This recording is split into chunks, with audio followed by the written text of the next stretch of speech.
이 시간 다 같이 기도하시며 2월 7일 월요일 새벽 예배를 함께 하나님 앞에 올려드리도록 하겠습니다. 오늘도 새로운 주간 또 새로운 하루를 시작하게 하시니 감사드립니다. 하나님, 주의 백성들이 온오프라인으로 주 앞에 나와서 마음을 모아 주의 음성 듣기 원하며 또 전심을 다해 주님을 찬양할 때 주님 저희를 만나 주시고 저희들에게 주의 한없는 은혜와 사랑을 더하여 주시옵소서. 감사드리며 예수님의 이름으로 기도드립니다. 아멘. 이 시간 찬송가 505장 온 세상 위하여를 다 같이 찬양하도록 하겠습니다. 찬송가 505장 온 세상 위하여.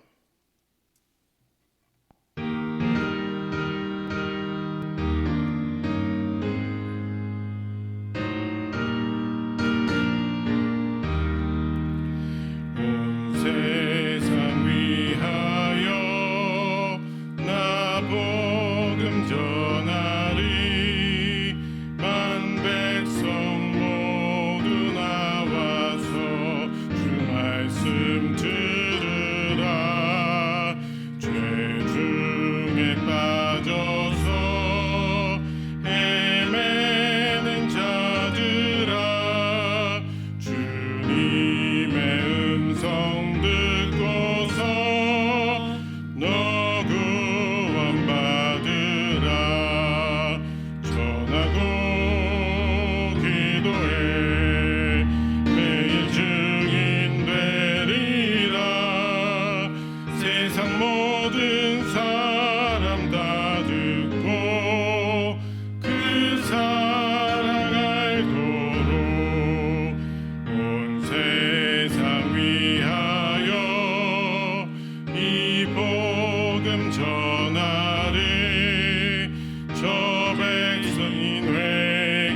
회개하고서 주 예수 믿으라.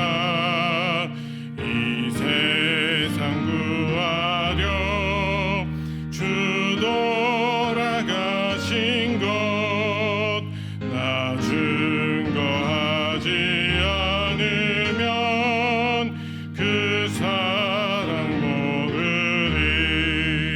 전하고 기도해 매일 증인 되리라. 세상 모든 사람 다 듣고 그 사랑 알도록 온 세상 위하여 주의 임하니 주 예수 이름 힘입어 이 복음 전하자. 먼 곳에 나가서 전하지 못해도 나 어느 곳에 있든지 늘 기도 힘쓰리. 전하고 기도해 매일 증인 되리라. 세상 모든 사람 다 듣고 그 사랑 알도록. 아멘. 아멘. 다 같이 기도드리겠습니다. 사랑과 은혜의 하나님, 이 시간 주님의 말씀을 받기 원합니다. 오늘 누가복음의 말씀을 통해서 저희들에게 선포하시고 알리실 때 저희가 열린 마음과 열린 귀로 잘 듣게 하시고 깨닫게 하셔서 이 세상으로 나가 살아갈 때 믿음으로 살아가게 하여 주시옵소서. 주님의 뜻에 순종함으로 살아가는 모든 예담교회 성도 다 되게 하여 주시옵소서. 감사드리며 예수님의 이름으로 기도드립니다. 아멘. 오늘 함께 읽을 본문은 누가복음 9장 18절에서 36절 말씀입니다. 누가복음 9장 18절에서 36절 교독하도록 하겠습니다. 예수께서 따로 기도하실 때 제자들이 주와 함께 있더니 물어 이르시되 무리가 나를 누구라 하느냐. 대답하여 이르되 세례 요한이라 하고 더러는 엘리야라 더러는 옛 선지자 중에 한 사람이 살아났다 하나이다. 예수께서 이르시되 너희는 나를 누구라 하느냐. 베드로가 대답하여 이르되 하나님의 그리스도시니이다 하니 경고하사 이 말을 아무에게도 이르지 말라 명하시고 이르시되 인자가 많은 고난을 받고 장로들과 대제사장들과 서기관들에게 버림받아 죽임을 당하고 제3일에 살아나야 하리라 하시고 또 무리에게 이르시되 아무든지 나를 따라오려거든 자기를 부인하고 날마다 제 십자가를 지고 나를 따를 것이니라. 누구든지 제 목숨을 구원하고자 하며 잃을 것이요 누구든지 나를 위하여 제 목숨을 잃으면 구원하리라. 사람이 만일 온 천하를 얻고도 자기를 잃든지 빼앗기든지 하면 무엇이 유익하리요. 누구든지 나와 내 말을 부끄러워하면 인자도 자기와 아버지와 거룩한 천사들의 영광으로 올 때 그 사람을 부끄러워하리라. 내가 참으로 너희에게 이르노니 여기 서 있는 사람 중에 죽기 전에 하나님의 나라를 볼 자들도 있느니라. 이 말씀을 하신 후 8일쯤 되어 예수께서 베드로와 요한과 야고보를 데리고 기도하시러 산에 올라가사 기도하실 때에 용모가 변화되고 그 옷이 휘어져 광채가 나더라. 문득 두 사람이 예수와 함께 말하니 이는 모세와 엘리야라. 영광 중에 나타나서 장차 예수께서 예루살렘에서 별세하실 것을 말할세. 베드로와 및 함께 있는 자들이 깊이 졸다가 온전히 깨어나 예수의 영광과 및 함께 선 두 사람을 보더니 두 사람이 떠날 때에 베드로가 예수께 여짜오되 주여 우리가 여기 있는 것이 좋사오니 우리가 초막 셋을 짓되 하나는 주를 위하여 하나는 모세를 위하여 하나는 엘리야를 위하여 하사이다 하되 자기가 하는 말을 자기도 알지 못하더라. 이 말할 즈음에 구름이 와서 그들을 덮는지라. 구름 속으로 들어갈 때 그들이 무서워하더니 구름 속에서 소리가 나서 이르되 이는 나의 아들 곧 택함을 받은 자니 너희는 그의 말을 들으라 하고 다 같이 읽겠습니다. 소리가 그침에 오직 예수만 보이더라. 제자들이 잠잠하여 그 본 것을 무엇이든지 그때에는 아무에게도 이르지 아니하니라. 아멘. 예, 오늘 또 온라인으로 이 시간 또 주님 앞에 마음을 모아 모여 주신 우리 예담교회 성도들 주님의 이름으로 축복합니다. 오늘 본문을 보면 먼저 18절에서 20절은 베드로가 예수를 그리스도로 고백한 사건을 기록하고 있습니다. 예수님의 공생의 사역이 어떤 사역이었는지 그 3년의 사역을 돌아보면은 세 가지 특징을 말할 수 있어요. 근데 그 세 가지 특징이 저희 교회 비전에도 잘 나와 있습니다. 저희 예담교회 비전에 보면 예수 그리스도를 닮아 가르치는 교회, 전파하는 교회, 치유하는 교회 이렇게 돼 있잖아요. 예수님의 사역을 돌아보면은 그 3년의 공생의 생활을 보면 가르치시고 전파하시고 치료하시는 사역을 감당하셨습니다. 오늘 본문 이전의 사건을 보면 오병이어 사건이 나옵니다. 이게 어떤 사건이죠? 네, 예수님께서 하나님의 나라를 선포하고 있을 때 한 아이를 통해서 그 배고픈 무리들을 보시고 물고기 2마리와 떡 5개, 오병이어의 기적을 일으키시죠. 남자만 5,000명 먹었다고 하니까 여자 또 아이들 다 합치면 많은 사람들이 그렇게 충분히 남을 만하게 그렇게 충분히 먹은 그런 놀라운 사건이 있었죠. 여기에서 예수 그리스도가 자신의 신적 능력을 보여주셨어요. 예수가 누구인지 보여주신 사건이죠. 그렇지만 이렇게 신적 능력을 보여줬음에도 불구하고 이들은 잘 예수님이 누군지 잘 몰랐던 것 같아요. 그때까지는. 그런데 예수님은 엄청나게 사람들의 주목을 받고 인기를 끌 수 있고 사람들을 모아서 무엇을 일을 일으킬 수 있을 만한 그런 충분한 일을 하셨음에도 불구하고 거기서 다른 일을 하지 않고 또 따로 기도하러 산으로 올라가십니다. 말씀에도 나와 있는데 항상 예수님께서는 사역과 사역 사이 어떤 일들을 앞두고 꼭 기도하러 시간을 택하셨죠. 그래서 예수 그리스도의 사역을 보면은 항상 기도로 하나님과 연결되는 것을 우리가 알 수 있습니다. 따로 기도하는 것 무엇을 말하죠? 하나님과 1대1로 만나는 것입니다. 단독으로 만나는 것이죠. 그리고 또 함께 제자들과 같이 하셨죠. 그래서 거기서 베드로도 있었고 요한도 있었고 야고보도 있었습니다. 따로 하나님 앞에 만났지만 그렇게 또 같이 함께 하였던 것이죠. 우리가 예배로 모이고 기도로 모이고 또 말씀을 듣기 위해 함께 모이는 것이 너무 중요해요. 그렇지만 우리가 또 기도할 때 1대1로 하나님 앞에 나가는 것이 필요한 것처럼 이 두 가지가 다 필요합니다. 특별히 예담교회 안에 우리가 모이기에 힘써야 하는 것이 하나님의 뜻인데 왜 이렇게 또 함께하는 것이 중요한 것이냐 하면은 하나님께서 우리에게 주신 그 놀라우신 은혜와 사랑에 대해서 우리가 공통된 경험을 갖고 그 사건을 누리게 되고 말씀을 주셔서 한 사람의 착각이 아니라 우리 모두에게 주셔서 이것이 서로가 서로에게 증인이 되는 그런 귀한 은혜의 자리가 된다는 말씀인 것이죠. 그래서 우리가 하나님 앞에 1대1로 나가야 되지만 또 함께 모여서 기도하고 말씀 듣고 예배하는 이유가 여기 있는 것입니다. 계시의 말씀을 함께 듣고 또 누릴 때 서로가 서로의 증인이 될 수 있는 줄 믿습니다. 오늘 변화산 사건이 나오는데요. 예수님이 홀로 기도하러 가셨어요. 그렇지만 베드로, 요한, 야고보도 함께 갔다고 하는데 여기서 예수님이 두 가지 자신에 대해서 정체성을 묻는 질문을 하시는 거죠. 처음에는 무리가 나를 누구라 하느냐, 두 번째는 너희가 나를 누구라 하느냐 이렇게 묻는데 첫 번째는 무리들이 한 답을 얘기하죠. 더러는 뭐 세례 요한이다, 엘리야다, 옛 선지자 중 한 사람이다 이렇게 얘기하는 거죠.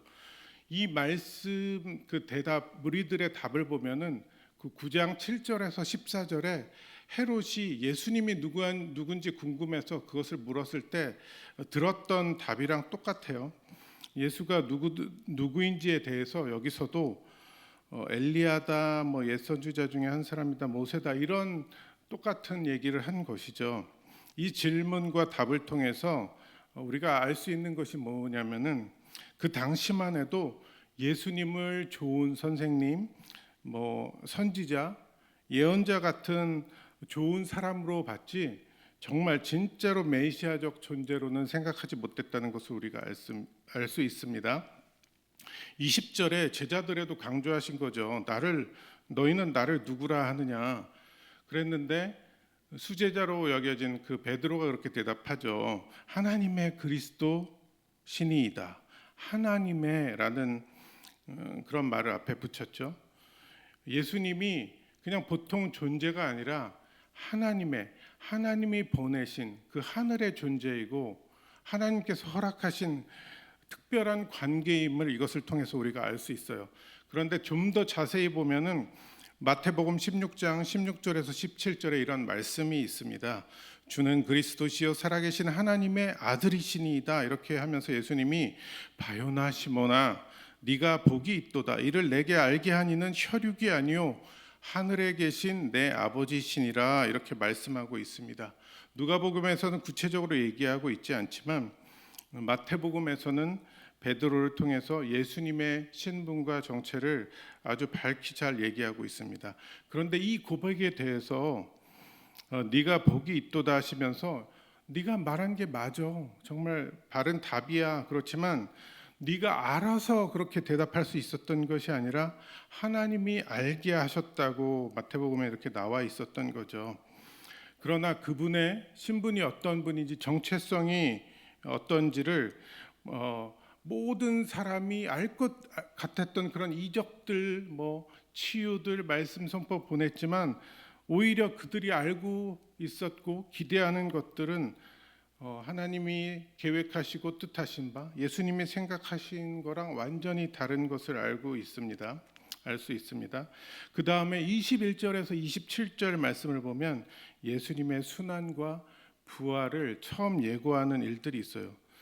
그 복음서를 보면 순환 예고, 1차 순환 예고, 2차 순환 예고, 3차 순환 예고, 이렇게 순환 예고를 하는데 여기 누가복음에서도 순환과 부활을 처음 예고하시는 구절이 21절에서 7절입니다. 그런데 먼저 21절에 경고하사 이렇게 말씀하고 있습니다. 이 말을 아무에게도 알리지 말라는 것입니다. 이 경고하는 것은 되게 경계하다 이런 의미로도 신약 성경에 많이 쓰였는데 그 이유가 크게 두 가지 있습니다. 첫째는 사람들이 예수님을 자신 뜻대로 그 뜻을 이뤄줄 그런 정치적 메시아로 오해했기 때문이에요. 정치적 메시아요. 구원의 메시아, 부활의 메시아, 살리는 그런 하나님의 뜻을 나타내는 메시아가 아니라 로마 정권하에, 로마 치하의 이스라엘 백성들을 살리고 그 눌려있던 것을 전복시켜서 새롭게 자유를 얻게 되고 그런 것들을 누렸던 거죠. 그래서 그 말을 듣고 그 정치적 메시아를 통해서 자기네들이 삶도 편해지고 안전해지고 좀 더 안락한 삶을 살 수 있을 거라고 생각했던 거죠. 그렇지만 예수님께서는 이렇게 자신을 알리기 전에 좀 더 이렇게 생각하고 있는 사람들의 마음을 바꾸기 위해서 시간이 필요하셨어요. 좀 더 가르칠 필요가 있었기 때문에 자신의 정체를 알리지 말라고 하십니다. 두 번째는 이 땅에 오신 이유가 구속사역인데 이것을 자기의 정체성이 미리 알려지면은 그것의 방해 세력, 또 어렵게 하는 자들, 반작용이 일어날까봐 이것을 방해받지 않게 하기 위해서 그렇게 알리지 말라고 하신 것입니다. 22절로 갑니다. 22절에 가면은 첫 순환 예고가 나오는데 장로들, 대제사장, 서기관들에게 버림받아 죽임을 당했다고 나와 있어요. 지금까지 예수님의 그 공생애를 통해서 많은 이적들, 신적 능력을 행해 오셨지만 그걸 통해서 예수님이 정치적 메시아로서의 그 자리를 자리매김한 것이 아니라 나는 영광의 메시아로 온 게 아니라 십자가 죽음을 당하러 고난의 메시아로 온 것이다. 이렇게 자신을 드러내신 것이죠. 따라서 예수님의 이 순환 예고를 통해서 예수님이 돌아가시는 것, 그 옛날에 2000년 전에 예수님이 날 위해 죽으신 것 이것뿐만 아니라 똑같이 제자된 사람들과 현재 지금 2022년을 살아가고 있는 저희들과 교회에게도 똑같이 순환 예고를 하고 계신 것입니다. 이렇게 살아야 한다는 거죠. 십자가의 길을 가야 된다는 것입니다. 어떻게 보면은 참 무겁고 어두운 말씀 같은데 22절에 보면은 죽임을 당하고 제3일에 살아나야 하리라는 말씀을 볼 때 순환 예고가 단순히 순환 예고에서 끝나지 않고 뒤에 보면 부활 예고인 것을 우리가 알 수 있어요. 그래서 순환 예고는 곧 부활 예고이다. 우리가 그걸 꼭 기억해야 합니다.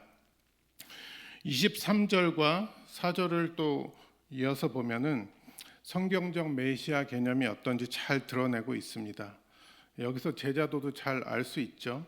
당시 유대인들이 기대하고 있었던 그 정치적 메시아의 개념이랑 달라요. 오늘도 마찬가지입니다. 우리 믿는 성도들이 제자 되는 거예요. 어떤 특별한 사람만 제자 되는 것이 아니라 제대로 예수 그리스도를 나의 주인으로 삼고 구주로 삼고 믿는 사람들은 모두에게 이렇게 예수님이 순환 당하셨던 것처럼 우리도 그렇게 준비돼서 이것을 감당할 수 있는 그런 삶을 살아야 된다고 말씀하고 있는 것입니다. 그런데 이 제자도에 대한 말씀이 26다 이렇게 좀 어려운 말씀 같은데 26절을 보면은 글로 다 귀결되는 것 같아요. 26절에 뭐라고 되어 있죠? 누구든지 나와 내 말을 부끄러워하면 인자도 자기와 아버지와 거룩한 천사들의 영광으로 올 때 그 사람을 부끄러워할 거라고 이렇게 말씀하고 있습니다. 네, 자기를 부인하는 것, 자기가 주인된 삶을 내려놓는 겁니다.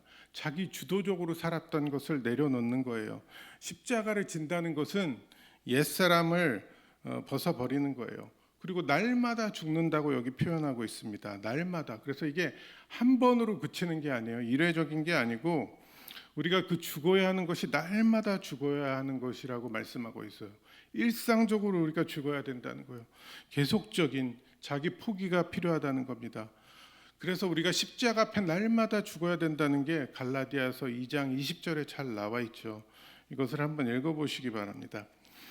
우리가 예수님의 죽음과 부활에 참여해서 온전히 연합된 자만이 예수님을 따라서 하나님께서 다스리는 세계 하나님 나라에 들어갈 수 있다고 말씀하십니다.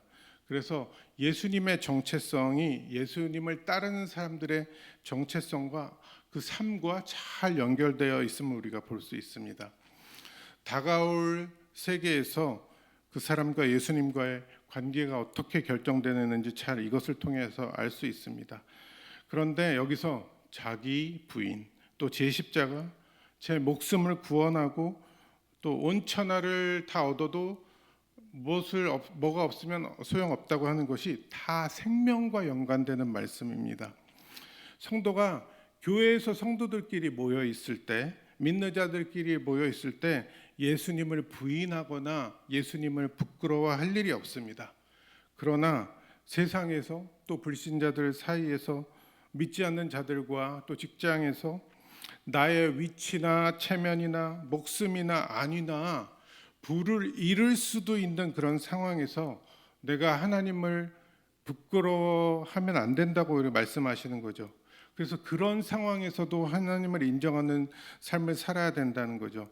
근데 만약에 그런 어려운 상황에서 내가 잠시 나 편하고자 나의 안위를 위해서 나의 부를 위해서 나의 성공을 위해서 예수님을 부끄러워하고 믿는 것을 부끄러워하고 우리가 모른 척 한다면은 나중에 예수님과 하나님과 천사들의 영광 중에 다시 오실 때 그 상응하는 심판이 있다고 말씀하시는 거죠.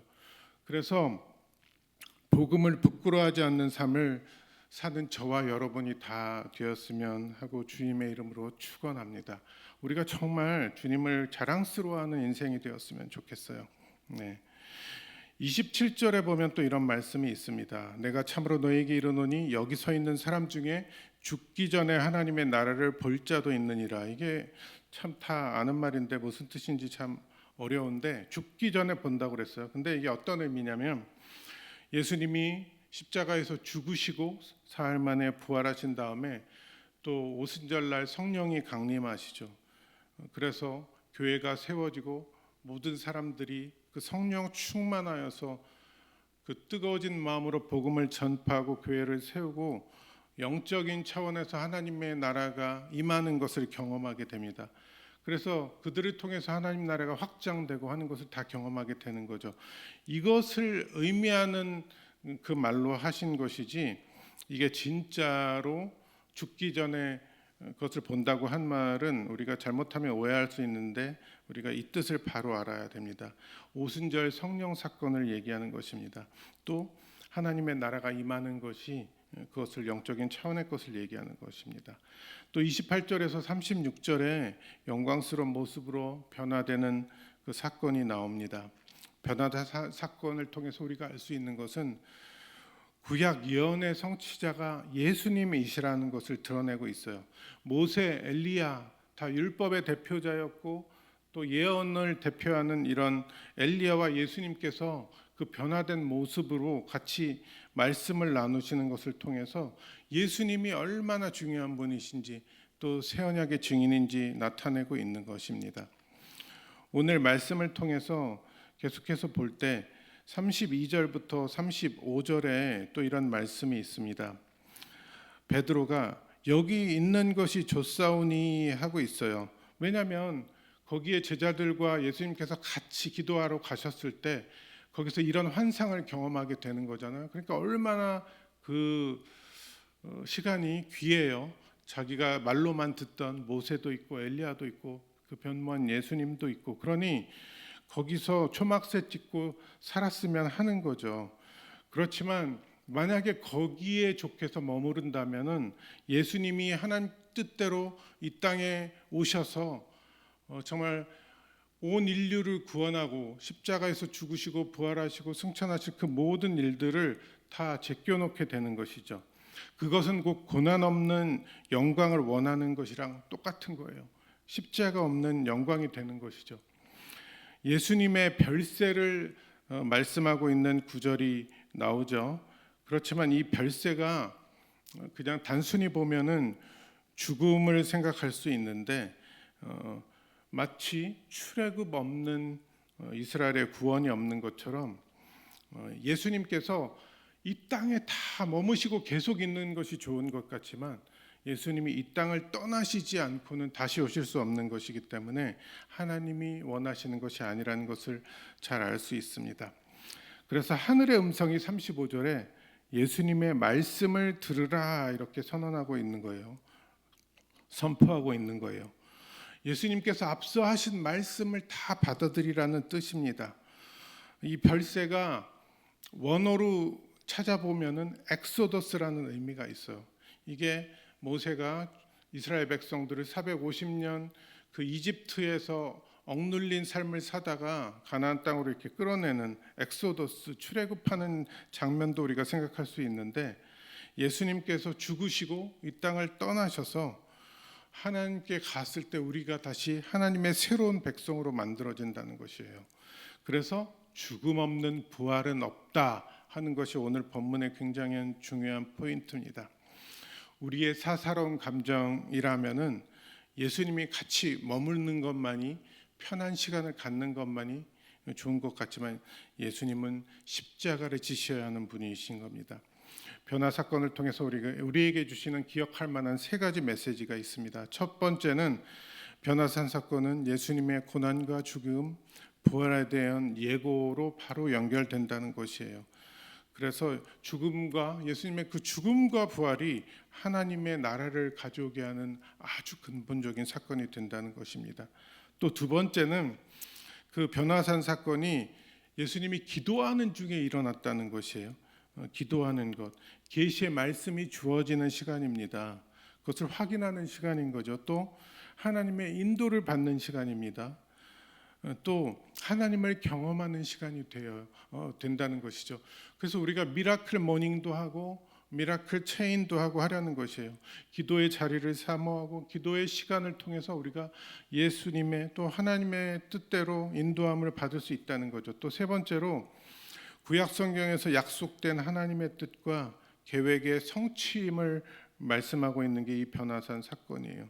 현장에 엘리야와 모세가 나타났고 예수님께서 별세에 관해서 말하고 있지만 이것이 그 옛 선지자들이 다 말한 그 말대로 예언이 성취되고 구약의 말씀이 성취되는 장면이라고 우리가 볼 수 있습니다. 주님께서 이 세상에 와 오셔서 그 모든 그 일들을 다 하시고 주어진 미션을 다 이루신 다음에 떠나셔야 성도들이 온전히 승리하고 영원한 하나님의 나라를 성도도 또한 맛볼 수 있는 것처럼 우리가 그렇게 예수님이 가신 길을 걸어야 되는 줄 믿습니다. 36절에 오직 예수만 보이더라 이렇게 말씀하고 있어요. 진정한 영광 또 십자가 길만이 정말 우리를 예수님한테 이끌어 갈 수 있어요. 이 세상 살기 너무 힘들고 지금 코로나로 인해서 너무 어렵지만 그럴수록 우리가 주님만 바라봐야 되는 줄 믿습니다. 예수님만이 우리가 바라볼 뿐이고 의지할 뿐이고 구원과 생명을 주신 분, 또 죽기까지 우리가 이 세상 다 끝날 때까지 함께 하실 분이라고 말씀하고 있습니다. 오늘 살아서 역사하시는 하나님, 또 말씀을 통해서 예수님이 누구신지 우리가 잘 알아보게 되었습니다. 이 시간 오늘 말씀을 기억하면서 또 나에게는 이게 대중에게 고백된 예수님이 아니라 나는 예수님을 누구라고 생각하고 있는지 다시 한번 돌아보면서 우리가 예수님만 바라보며 어떤 상황에서든지 예수님만 의지하여서 다른 것을 필요로 하고 다른 것으로 채워지는 것이 아니라 주님만으로 충만하게 채워지는 저와 여러분이 되길 주님의 이름으로 축원합니다. 다 같이 기도하도록 하겠습니다. 참 좋으신 하나님, 오늘도 말씀을 통해서 우리를 깨닫게 하시니 감사드립니다. 하나님, 말씀을 기억하면서 복음을 부끄러워하지 않는 저희 인생들 다 되게 하여 주시옵소서.